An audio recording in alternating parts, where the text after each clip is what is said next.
Hey guys, this is Rabia Mukni and you're watching me at Fuchsia Magazine and I'm back with my top 5 dramas of the week. हाँ जी, पिछली बार मुझे मसला हो रहा था कि मैं टॉप 5 ड्रामा में कैसे डालूं क्योंकि मुझे लग रहा था कि सबकी एपिसोड्स बहुत स्लो गई हैं। क्या आप यकीन करेंगे कि मुझे इस बार भी मसला हो रहा था कि मैं टॉप 5 ड्रामास में किसको डालूं और नंबर 1 नंबर 2 में किसको करूं, लेकिन मसला इसलिए नहीं हो रहा था कि एपिसोड्स बोर हैं। इस बार इसलिए मसला हो रहा था कि एपिसोड्स बहुत मज़े की थी, कुछ ड्रामों की, और बहुत इंटरेस्टिंग थी या उसमें कुछ ना कुछ हो रहा था। सो इसलिए ज़रा सा सोचना पड़ा कि किसको नंबर 1 पे डालूं, किसको टॉप 5 में डालूं, नहीं डालूं। तो इस बार लिस्ट बहुत इंटरेस्टिंग है, आपको देखनी है। अच्छा, मैं एक दफ़ा फिर बता दूं कि देखिए, ये जो पिछली बार मैंने प्यार के सदके को नंबर 4 दिया था और सब लोगों ने बोला कि दिस इज़ नॉट फेयर। मैं आपको ये बोलना चाह रही हूँ कि ये जो ड्रामों की रेटिंग होती है ना, ये वीकली एपिसोड पे होती है। एक ड्रामा बहुत अच्छा जा रहा होता है, लेकिन उस वीक अगर उसकी एपिसोड अच्छी नहीं आएगी तो हम उसको उसके मुताबिक रेट करेंगे, ठीक है? बिकॉज इट्स अनफेयर ना। यही होना चाहिए, सबको कोशिश करनी चाहिए कि हर एपिसोड इतनी अच्छी हो कि आपका दिल चाहे कि आप उसको मिस नहीं कर सकते, ठीक है? तो ये मैंने बताना था। अच्छा, बहुत से लोगों ने बोला कि एक्टर इन स्पॉटलाइट में मज़ा नहीं आ रहा, बोरिंग हो रहा है, तो मैंने उसको चेंज कर दिया है। इस बार हम एक्टर इन स्पॉटलाइट नहीं कर रहे हैं। आप मुझे कमेंट्स में बताएं कि आर यू मिसिंग इट या सही है। उसकी जगह मैं एक नया सेगमेंट स्टार्ट करूँ। मैंने सोचा कि क्यों ना कुछ इंटरेक्शन करें, कुछ बातचीत करें हम। तो मैं आपसे कुछ करूँगी सवाल और आप देंगे जवाब। इसके साथ आप सवाल करेंगे और मैं अगली एपिसोड में उसका जवाब दूंगी। सो यू कैन, जिस तरह मैं आपसे कोई चैलेंज करूंगी, आप लोग भी मुझे चैलेंज कर सकते हैं और देखते हैं कि मैं उस चैलेंज को एक्सेप्ट कर सकती हूँ या नहीं कर सकती। सिर्फ सवाल जवाब तक है, ठीक है? इसके अलावा कुछ नहीं। सो ये है BTS है, उसके अलावा actor and director of the week होगा। That's all. I think let's start with our rating. एक चीज़ और, मैं हर टॉप 5 ड्रामा की सेगमेंट, जो टॉप 5 ड्रामास की जो एपिसोड है, उसमें एक मैं पॉइंट बताया करूँगी जो मेरा पॉइंट ऑफ व्यू है ज़िंदगी के बारे में, या ड्रामों ने मुझे जो सिखाया या मैंने सोचा। अगर आपको अच्छा लगे तो सुन लीजिएगा, नहीं अच्छा लगे तो छोड़ दीजिएगा। So we'll start with our top 5 dramas of the week with number 5। Number 5 पे कौन सा ड्रामा है? Are you ready to be surprised? Number 5 पे हमारे पास है नया ड्रामा मोहब्बत तुझे अलविदा। जी, पहली एपिसोड हुई है और हमारे टॉप 5 में शामिल हो गया है। क्यों? ये सवाल मुझे पता है आप सब कर रहे हैं। इसलिए क्योंकि वो ड्रामा की पहली किस बहुत मज़े की थी। मुझे उसको देख के हंसी आई, मैं इंटरेस्टेड थी, मैं कॉन्स्टेंटली इंगेज थी कि अब आगे क्या होगा, आगे क्या होगा। मैं बोर नहीं हुई कहीं। तो अगर इन सब पॉइंट से देखा जाए तो ड्रामा डिजर्व करता है कि वो टॉप 5 में आए। मैं नहीं कह रही कि आगे जाके स्टोरी क्या होगी, मुझे पता है it's a copy of Indian movie Judaai, वो सब चीज़ें, लेकिन एज आई सेड, हर एपिसोड को हम वीकली बेसिस पे, हर ड्रामे को उसकी वीकली एपिसोड की बेसिस पे हम जज कर रहे हैं। तो इस बार की मोहब्बत तुझे अलविदा की पहली एपिसोड सरप्राइजिंगली बहुत मज़े की थी।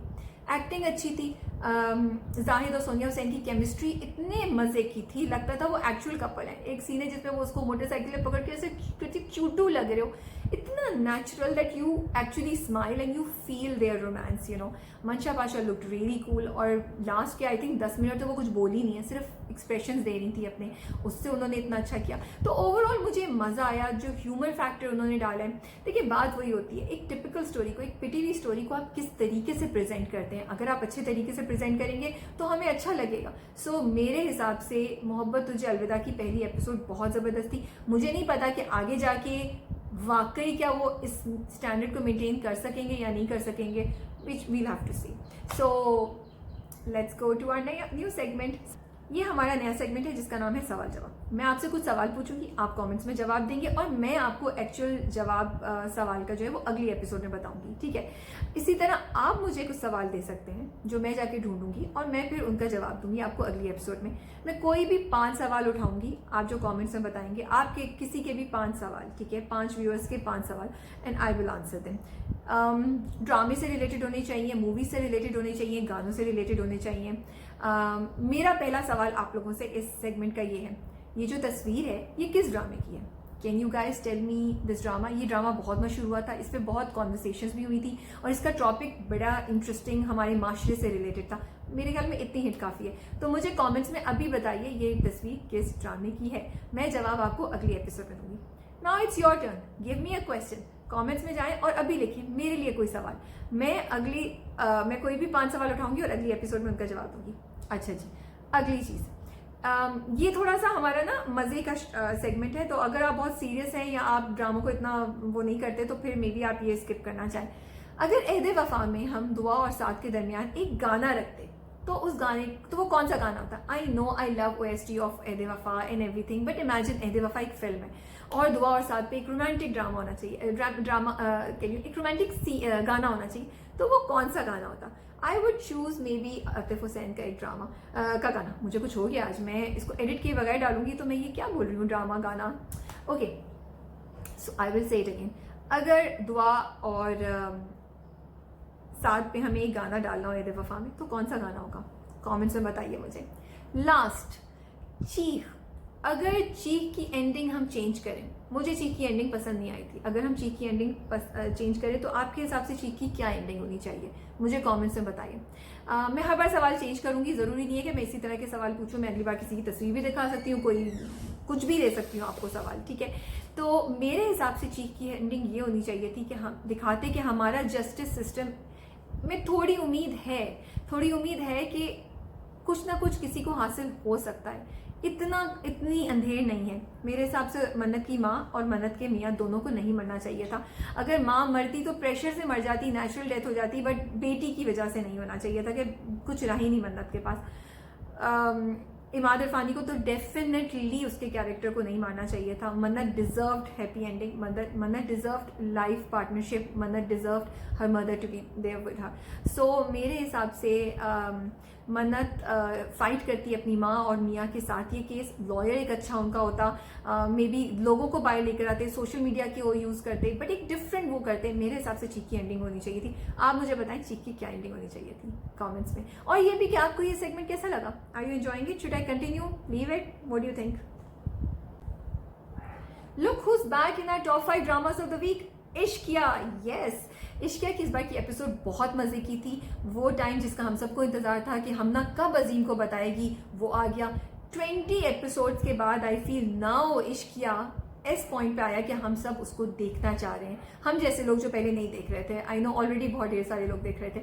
सो इश्किया की एपिसोड इस बार की बड़ी इंटरेस्टिंग थी। हम वेट कर रहे थे कि अजीम का क्या रिएक्शन होगा, अजीम क्या करेगा हमना के साथ, हमना क्या करेगी, और रूमी को किस वक्त पता चलेगा। तो काफ़ी डेवलपमेंट्स हुई, काफ़ी चीज़ें हुई। एपिसोड फास्ट पेस थी। आप कॉन्स्टेंटली वेट कर रहे थे कि अजीम हमना को माफ़ कर देगा या नहीं करेगा, क्या अभी जाके हमजा को पकड़ लेगा या नहीं पकड़ेगा। और रूमी और जो अपने माँ बाप के पास बैठी है उस पर भी आप सोचे थे कि अब्बा साहब गुजर जाएंगे या सर्वाइव कर जाएंगे। तो ओवरऑल एपिसोड बहुत मज़े की थी। I think you wanted to watch more and you are waiting and we are all waiting कि next episode में क्या होता है, तो इसलिए ये नंबर 4 पे है। Yeah, rolling. I wouldn't be surprised, I said. So this is Fuchsia, right? Fuchsia. Fuchsia. Yeah. Fuchsia. Did you come up with the name? Shikya. Oh, nice. Cool. Okay. Yeah, nothing to be nervous about, man. You named the thing. या इस वक्त मैं बिल्कुल focus हूँ इस पे, उसके बाद मैं आपसे Okay. Are we doing that part where he guesses or we roll it up? You can guess the time. Guesses what? So you have to make me guess people. I don't know. आज मेरी लगने वाली है। Do we have an alternate to this game? We cannot do it. Yeah. That's the alternate. Let's do that. Let's do that. Yeah. Okay, you're taking the I challenge. thought so. Zahid, बड़ा मजा है आपसे गुफ्तगू अच्छा करके। खत्म ही कर दिया. No, you have time. I can go talk. It's 5:20. I mean, if there's, I don't want you to miss out on anything. नहीं, मेरी Sameera, लिस्ट तो she बड़ी know- लंबी होती है, ये लोग Really? जानते हैं, इनको मुझे बड़ी मुश्किल से चुप कराना पड़ता है, लेकिन It's all right. We can do 5 more minutes. Shit, you guys, why did you guys do that to me? और वो पूछता भी ऐसे होता है ना कभी, ये पूरा कट ये मैं कट कर दूंगी। नहीं, I also don't want to do it. I also don't want to. हमने एक्चुअली उर्दू में इसको सोचा ही नहीं। मंजर बाहर से जाए। कश्फ नंबर 3 पे है कश्फ। जैसा मैंने कहा कि इस बार एपिसोड्स इतनी ज़बरदस्त थी, ना मज़ा आ रहा था, स्लो नहीं थी, कुछ ना कुछ हो रहा था हर ड्रामे की एपिसोड में। इसी तरह कश्फ में भी इस बार काफ़ी डेवलपमेंट्स हुई। उन्होंने अपना आस्थाना खोल लिया। मैं वेट करी थी कब अब्बा को यह ख्याल आएगा कि भाई ये तो तुम डायरेक्टली खुद भी कर सकते हो, तुम्हें मतीउल्लाह के पास जाने की ज़रूरत नहीं है। और वजदान मुझे जितना इरिटेट करता था, अब वजदान उतना ही मुझे मज़ा करा रहा है। I mean I am really enjoying his character. I like it. वो जिस तरह आके मतीउल्लाह की गाड़ी जब वो बैठने वाला था उसको रोकता है, उसको जिस तरीके से बोलता है कि आइंदा तुम नहीं आना, दे दूंगा पैसे।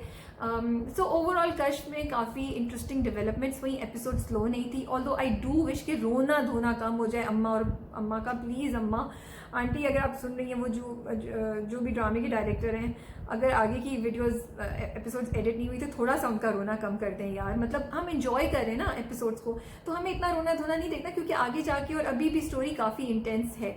सो Kashf is keeping us interested and staying in the top 5 for some time now. Actor of the week इस बार मैं देना चाहूँगी गौहर रशीद को।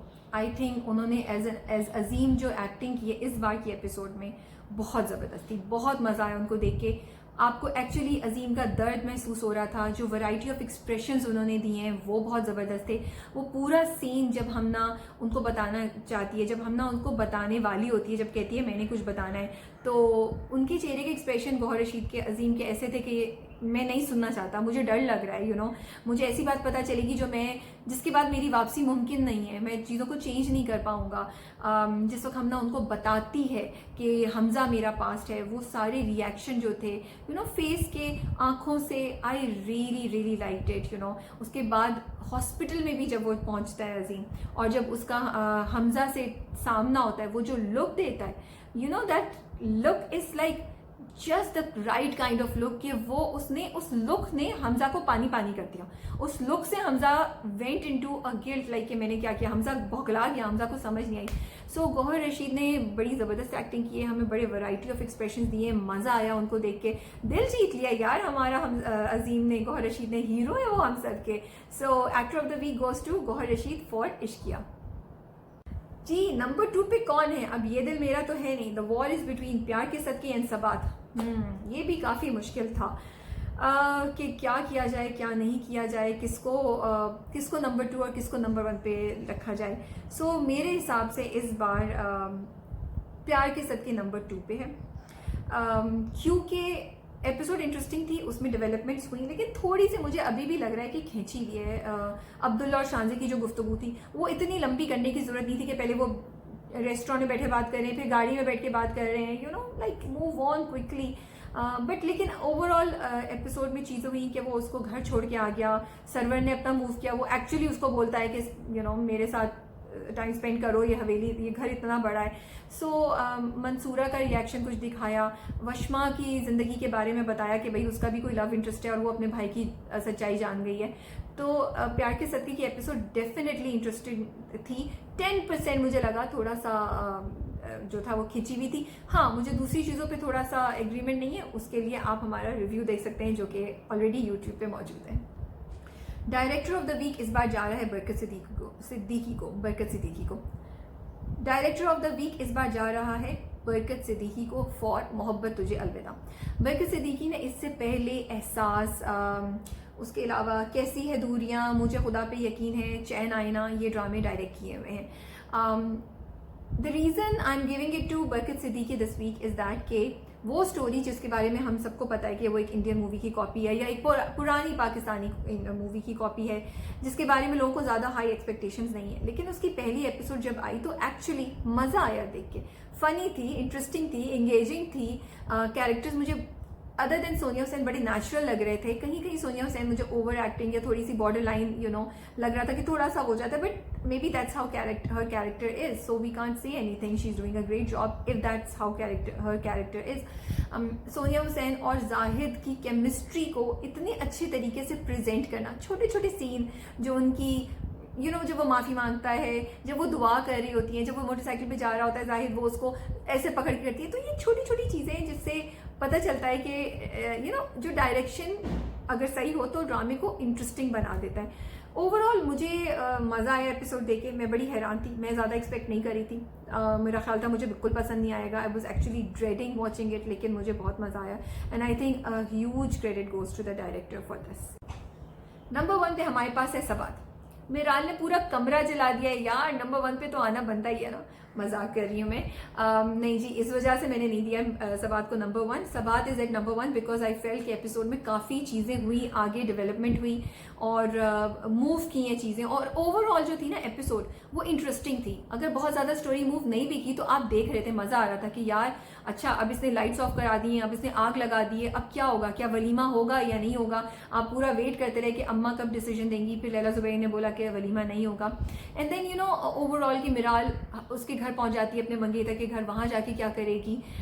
हसन और अनाया की रिलेशनशिप बड़ी क्यूट सी लग रही थी, तो मुझे तो एपिसोड देख के बहुत मजा आया। I feel they deserve to be at number 1 this week. आप मुझे बताएं कि क्या आप एग्री कर रहे हैं इससे। इस बार का हमारा ये पूरी एपिसोड कैसी लगी टॉप 5 की। मैं इस बार यूट्यूब के व्यूज़ नहीं बता रही हूँ कि मुझे बोरिंग लगने लगा है वो यूट्यूब के व्यूज़ बताना। अगर फिर भी आपको लग रहा है तो ज़रूर कमेंट्स में शेयर कीजिए। ज़बाइश, मोहब्बत तुझे अलविदा और जलन 3 नए ड्रामे शुरू हुए। दुश्मन जहाँ भी स्टार्ट हुआ है। बाय द वे आप में से बहुत से लोगों ने दुश्मन जहाँ मुझे कहा था कि मैं चेकआउट करूँ, मैंने जाके देखा और मुझे बड़ा इंटरेस्टिंग लगा। सैडली इतना अच्छा नहीं लगा कि वो मेरे टॉप 5 में आए, लेकिन डेफिनेटली बहुत इंटरेस्टिंग था। स्टोरी बड़ी डिफरेंट है। मुझे बड़ा अफसोस है कि तूबा सिद्दीकी का कैरेक्टर इतनी जल्दी चला गया, क्योंकि मुझे तूबा और मोहिब की जो केमिस्ट्री थी ना वो बड़ी अच्छी लग रही थी। थोड़ी सी स्टोरी टिपिकल है, क्योंकि अब ऑफ कोर्स मोहिब जो है वो मदिया से शादी कर लेंगे और फिर मदिया कैसे उनसे ही fall in love, she will fall in love and how they both will. अगर आपको याद है तो आयशा खान और फिरोज़ का एक ड्रामा आया था जिसमें फिरोज़ ने उनकी मियाँ को मार दिया होता है और उम्र में उससे छोटा होता है आयशा खान से, फिर शादी कर लेता है। तो थोड़ी सी मुझे स्टोरी उधर से उस तरह की लगी, थोड़ा सा मुझे याद आया। लेकिन डेफिनेटली अभी तक मैंने जितनी देखी है दुश्मन जहाँ की एपिसोड्स मज़े की थी। अच्छा मैं रिव्यू तो नहीं करूँगी, रिव्यू हमारे ड्रामों का आ चुका है ऑलरेडी, आप जाके देख सकते हैं। ज़बाइश, जलन और तीसरा क्या था, मोहब्बत तुझे अलविदा, इन तीनों का तो यूट्यूब पे अवेलेबल है। Please go check it out and मुझे बताएं कि आपको रिव्यू कैसा लगा। मैं जो बात कहना चाहूँगी इस वक्त, I will end this drama, ये जो टॉप 5 है, with a note, selfishness. I would like to tell everybody कि हमें ज़िंदगी में जब हम कोई कुछ डिसीजन लेते हैं तो सेल्फिश नहीं होना चाहिए। हमें देखना चाहिए कि हमारे आसपास के लोग किस तरीके से हमारे फैसलों से अफेक्ट हो रहे हैं। एक बात याद रखिएगा, जब भी आप कोई सेल्फिश डिसीजन लेते हैं, जब भी आप कोई ऐसी चीज़ करते हैं, दुनिया मकाफाते अमल है, आपके पास घूम फिर के कहीं ना कहीं से वो चीज़ ज़रूर आएगी, होगा आपके साथ कुछ ना कुछ। तो यूजुअली मैं ड्रामों से कुछ ना कुछ उठाती हूँ। अभी मुझे किसी ड्रामे से कोई ऐसी थीम नहीं नज़र आ रही थी, तो इसलिए मैंने इस टॉपिक पे बात किया। मैं दोबारा भी शायद इस टॉपिक पे बात करूँ, लेकिन आज मैं तमाम यंगस्टर्स, तमाम लड़के लड़कियाँ, ख़वातीन, मर्द हज़रात जो भी मेरी बात सुन रहे हैं उनको बोलूँगी कि आप लोग अपने एक्शंस पे ज़रूर तवज्जो दीजिए। ज़रूर देखिए कि आप जब कोई भी ज़िंदगी का डिसीजन लेते हैं तो आप किसी का दिल तो नहीं दुखा रहे आप, लेकिन ये भी करें कि किसी से ज़्यादती ना करें, एक को खुश करने के लिए दूसरे से ज़्यादती ना कर दें। लेकिन हर चीज़ का एक बैलेंस होता है, बैलेंस लेकर आइए ज़िंदगी में, और अपनी खुशी के पीछे किसी दूसरे को दुख ना दें। जो खुशी किसी का दिल दुखा के ली जाए, जो खुशी किसी को दुख दे के ली जाए, वो खुशी ज़्यादा देर नहीं रहती। मैं एक्चुअली आज उसका हालिम और नमल, 2 उर्दू नॉवल हैं निम्रा अहमद के, वो देख रही थी, तो उसमें मुझे आया कि किसी को पाने के लिए अगर किसी को का दिल दुखाया जाए तो वो मोहब्बत किस काम की। तो मुझे ये बड़ा इंटरेस्टिंग लगा, और मैं इन्हीं थॉट्स के साथ आपको छोड़ के जाऊंगी इस बार। I will leave you with these thoughts. इसको जब उर्दू में ट्रांसलेट करें तो कितना अजीब सा लगता है ना। यस, बट मैं उर्दू बोलने की कोशिश कर रही हूँ। तो कमेंट्स में ज़रूर बताइए कि आपको ये मेरा मैसेज कैसा लगा। क्या मुझे ये भाषण नहीं देना चाहिए, नेक्स्ट टाइम स्किप कर दूँ? अगर अच्छा लगा है तो मैं ऐसी थॉट्स आपके साथ शेयर करती रहूँगी। अगर आप हमारे यूट्यूब चैनल पर पहली बार आएँ तो सब्सक्राइब करना मत भूलिए and hit the notification bell. See you soon.